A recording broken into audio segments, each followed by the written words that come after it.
Hello, everybody. Welcome to the Moms You. I'm Carly. This is Kaylee. This is Colette. Hello. And we love you. Updates, ladies. What is going on in your lives? We have been just traveling a little bit. We've been going on little road trips, places. We haven't been flying, but we've been in the car a lot. So it's been fun because we've been going to St. George, Utah, and it's just warmer there. And so I know we're going, and I'm excited to get away.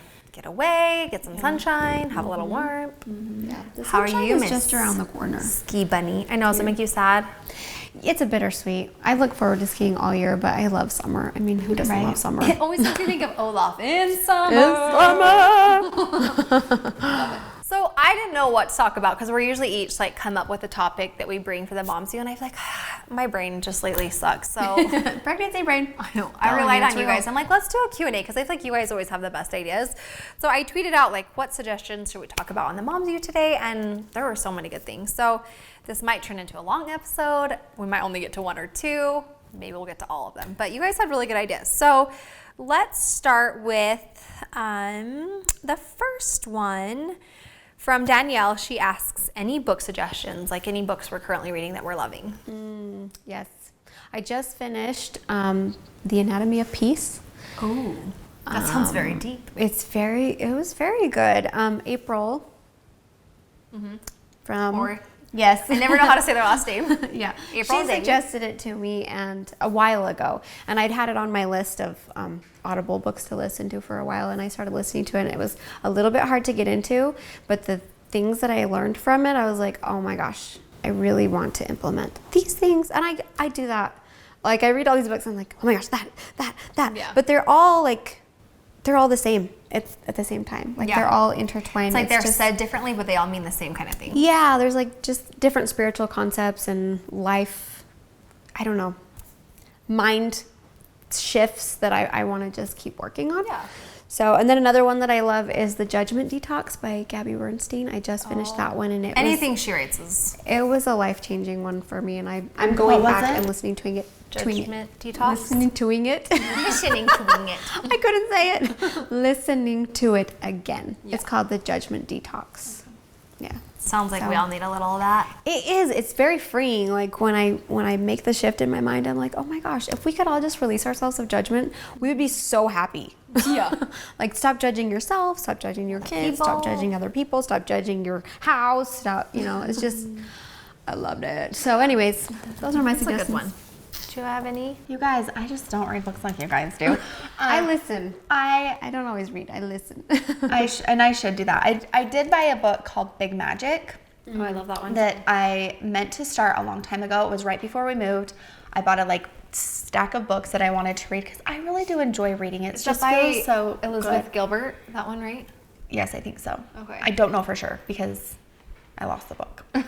Somewhere it's packed away. Right. So I wanted to start that, and then I heard someone mention it again, and so I did get it on Audible, and I've started to listen to it, and I've already really enjoyed it. So that is one that I've started. So if you're looking for a book to start, so many people have recommended it, and it is one that I have started.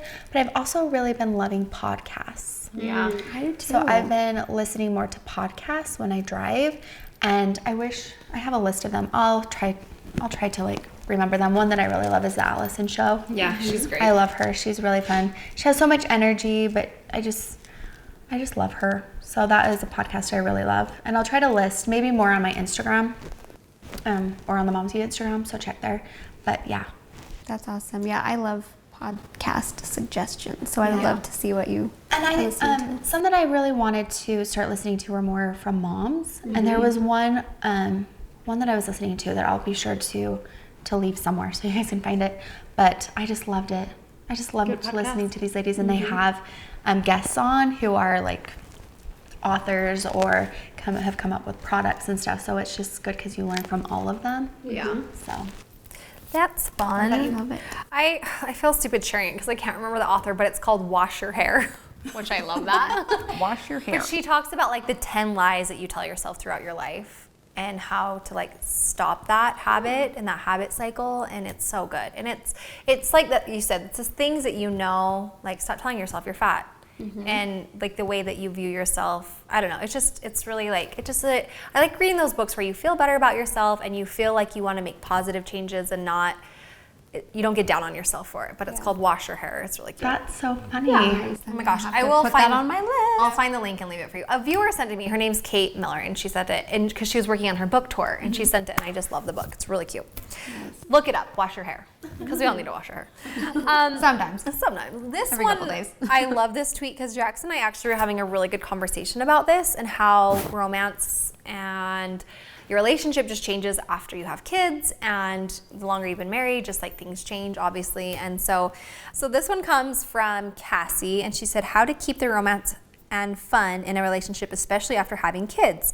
Do you think scheduling intimacy takes the romance out of it? I feel kind of nervous to suggest this to my husband. Ha ha ha, I don't know why. I mean, Ha ha ha. sex is always like I don't know. I think that I for sure, like, your love changes in a good way after you have kids, but it is different. Like, you have less one-on-one time. Obviously, you're more tired. You're just a little more distracted after you've had your baby. But something that Jackson and I were actually really talking about is we were planning a trip for our baby Moon, and then we got this opportunity to go to Japan last minute, just him and I. And we're having this big in-depth conversation. I was like, I have anxiety about leaving Elliot. I've never had to leave him. And I like had a minute where I broke down. I was like, you know, when Cooper was little at an earlier age, because his dad and I divorced, I was forced to leave him. And so I've coped with it a little better. So I feel like even more so with Elliot, it's like I don't want to miss out on anything because I've had to miss out on so much with Cooper. Not miss out, but it's just different. And I feel like now that I have this control, I'm like, I don't ever want to leave him. But I was talking about it with a guy he's our state president over our church. We met with him on Sunday, and he was saying, you know, every year my wife and I plan to go away. And our kids hate us for it at first, and they give us pushback, but over Because they want to go. Yeah, they don't want to miss out. Over the years, it's honestly kept our relationship alive, and it reignites our love. And Jax and I were talking about how when you get to go explore together, even if you can't go to Japan, you go somewhere for the weekend, even a hotel in your own town, you need that time where you and your husband can just have you and him. Yeah. And we made a rule. We try not to talk about the kids or what the kids are doing or if they're missing us. And we just like explore things together. Like we bought a new board game, or we go to a new place that we both have never been. I just think adventure is really important in a relationship. And that for us is something that we realize that we're going to do, is try to travel once a year together, just him and I, no matter what. It's good for the kids to miss you. It's good for the kids to get relationships with their grandparents or other family members. And it's good for you because then you come back recharged, refreshed, ready to be a better mom. I feel that way anyways. And I think that adventure alone brings on the romance, you know? Absolutely. And sometimes you can't go to some big trip. You have to plan it or you have to schedule it, but it's just important that I think you're aware more than anything. Yeah. I think the things that I've noticed in my relationship, mine and Casey's, is communication is huge. Yeah. Because sex is like, there's so much more to it when you get married and you've been in a relationship for a long time. Like, if the communication isn't there, then it's like, why am I not desired in this way from both sides? Like, why are we not being intimate more often? You know, like if you're talking to your spouse, which is uncomfortable sometimes, and you feel very vulnerable, and sometimes it's hard. It took Casey and I a long time to be able to talk about it. Right. But if you communicate, then you understand where the other person is coming from, and then your love life is just better when there's communication. And I do think like time alone, Casey and I have been trying to go just on lunch dates. I love that. Because it is just really hard. I nurse Layla. It's hard to leave her. Like if we go somewhere, then we take Layla, which is fine. And it can still be really romantic. But I would love to do like a date night every week. And it just doesn't happen. So we've been trying to do a lunch date. And I love it. And it is so special. Like it is like so special to me. I just think on top of everything, like communication is really important. Like maybe like things are in, like you're not being vulnerable when you're intimate because you're not having that one-on-one time because you're not going on dates or you're not doing that. And so once you start to like do these things just together, you and your spouse or your loved one, then you feel like you can be more vulnerable. And then it's just, I don't know. Yeah. I think knowing your partner is like love language too. Like I think once you know your partner's love language and serving them in that way, because I think a big thing that couples do wrong is they don't realize that they're serving their partner in their love language. So I like surprises and gifts. Jackson doesn't like that. So in the beginning of our marriage, I would surprise him and do these like random things. And I like, what? Yeah, he was like thankful, but I could tell it wasn't like penetrating. It wasn't like sinking in for him, you know, because that's my love language. And so I feel like I would love that, so why wouldn't he? But what I realized is he doesn't speak that love language. He's words of affirmation and quality time. Yeah. So if I tell him how great he is and spend some one-on-one with him, then his cup is full. You know what I'm saying? So. And I think that like there's like this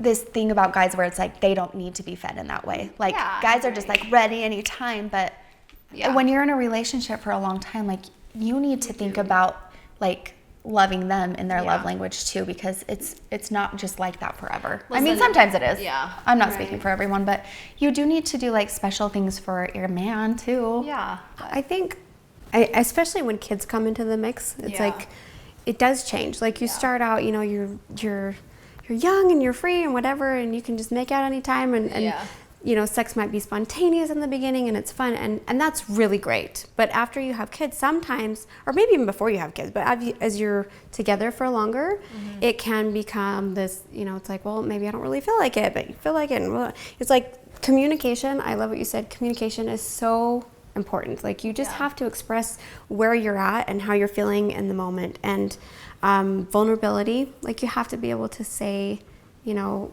maybe I'm feeling different than I used to, or maybe I'm struggling with something. Like if you're opening up to each other, not only about, you know, life issues, but about your sex needs or whatever it is, like your emotional needs, your physical needs, like you need to open up about those things, whether or not they are able to help you meet them, but you need to be open about that. And you also need to, I don't know, I know for me, like, that was always a scary part of you know, getting married. It's like, oh, I don't know.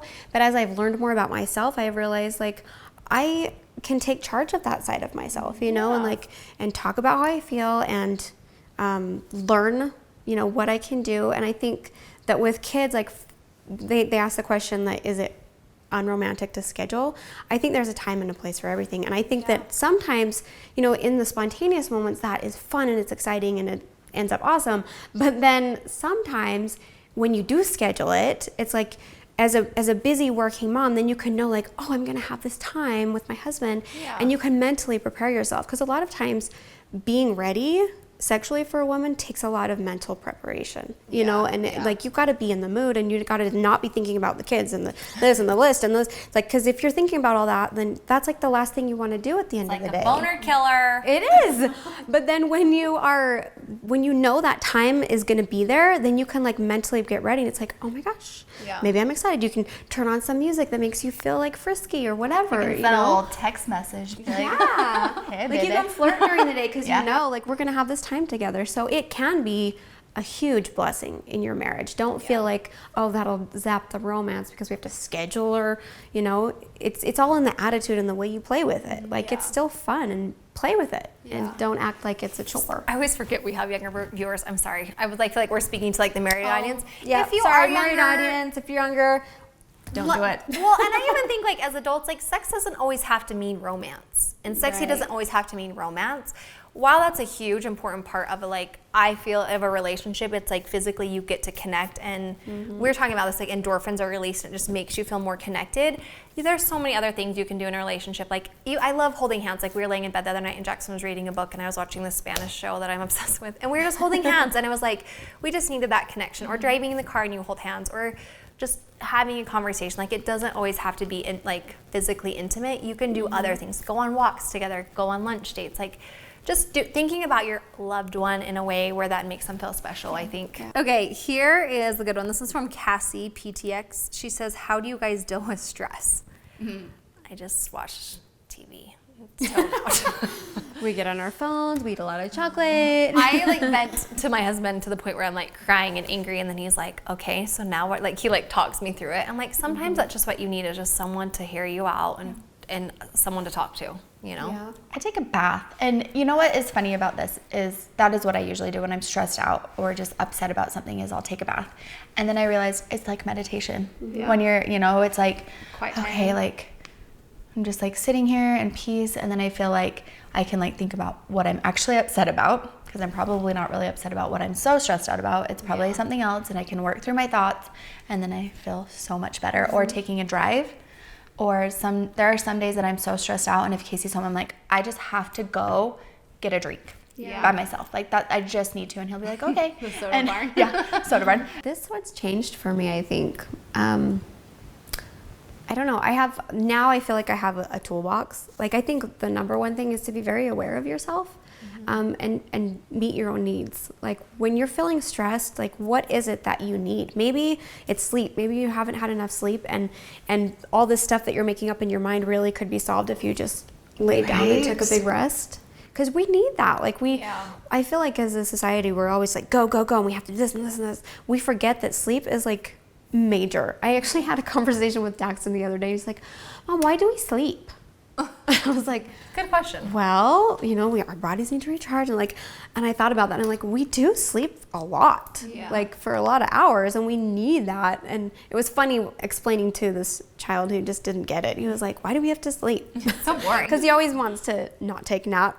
He's And I was like, "I don't one nap." day you'll really wish that you could take a nap. Those memes are like, I want to be put in timeout and take a nap. I wanted that as an adult. Yeah.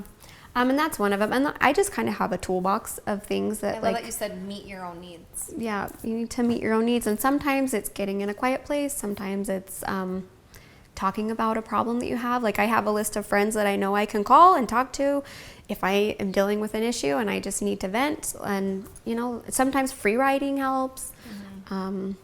Yeah, I think it there's depends a lot on of the- things that you can do. You just need Yeah. to pay attention to what you actually need. And sometimes what you need is not exactly what you want. What you want, like you got to kind of differentiate. Like, well, I want this, and that would make me feel better. But what do I really need? Yeah. Maybe I need some R&R time with myself. Yeah. I think also I read a long time ago, the subtle art of cleaning up or tidying up. And they said that often like we get all worked up in our women because we're great at multitasking. Not that men can't be, but like I have all these things and projects I'm like that are in the back of my mind that I want to do, but then I have these things in the forefront that are happening.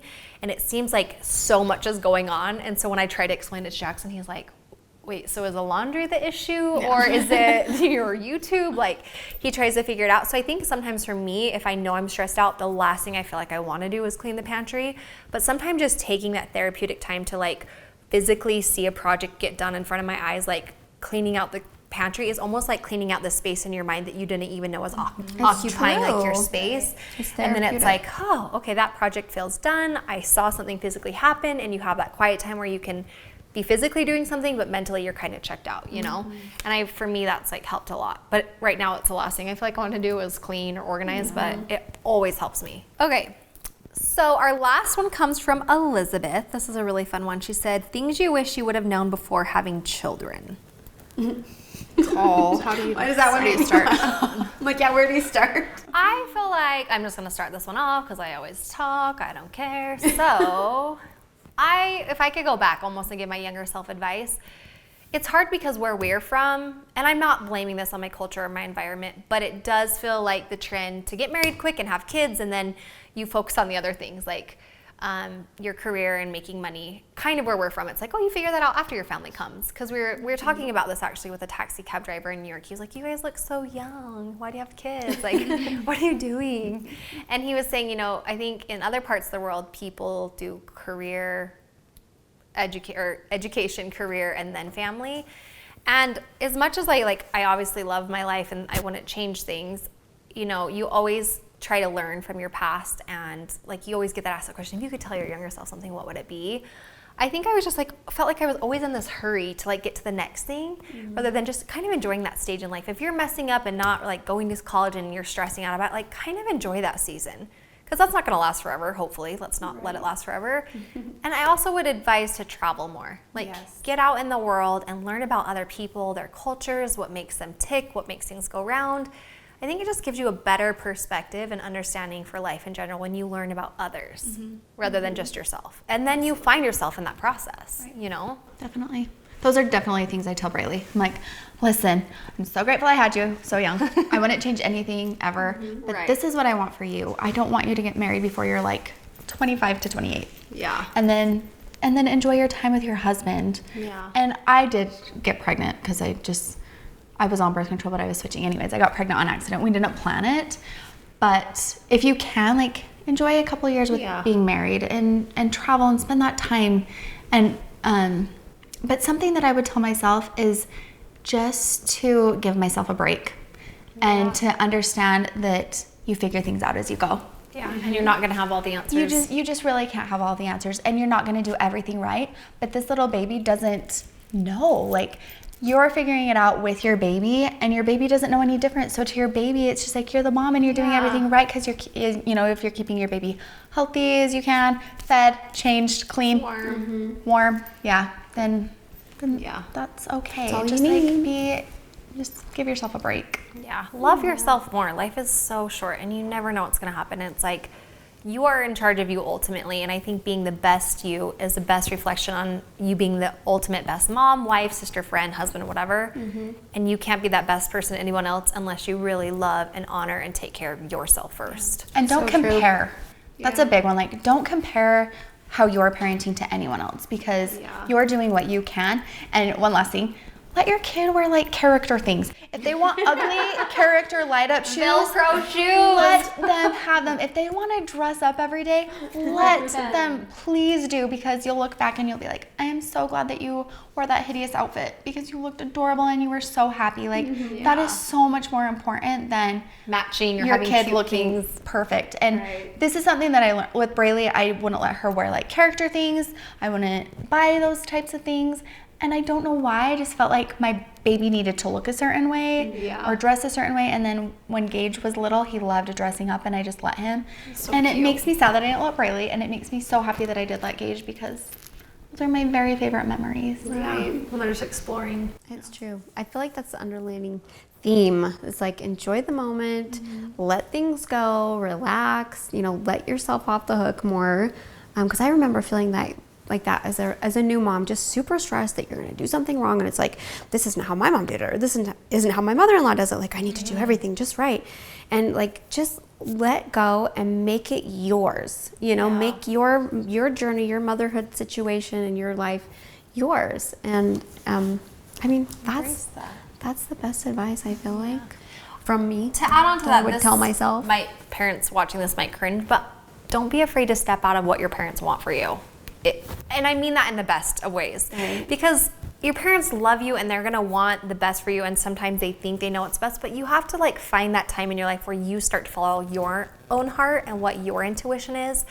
And at that age, I feel like that's where you start to navigate down that road and you find yourself in those things. I think for too long I was so afraid of breaking out of the mold of what my mom and dad wanted for me that I denied certain things that came into my life that I now am like, well, how would that have played out? You know, because I was so afraid of what everyone else wanted for me and what I was expected and needed and wanted to do that I forgot to listen to what I wanted to do, you know? And it's hard because you don't want to not honor what your parents want or like mess it up. But I think that that's like the beauty of finding yourself, is kind of messing up or following your own heart or intuition, and that can be a fun time, you know? Well, these are good topics. Thank you guys for tweeting us. You're always, like I said, you guys always come up with the best stuff. I'm always like, I don't know what we should talk about. Yeah, So that's good. we can always count on you guys. You're the best. If you guys want to keep the conversation going down the comments, we love to hear your opinions about all these topics. And thank you so much for watching and staying up with us, mamas. We love you. Yeah. We sure love you. Okay, we'll see you next time on the Moms U. Bye, you guys.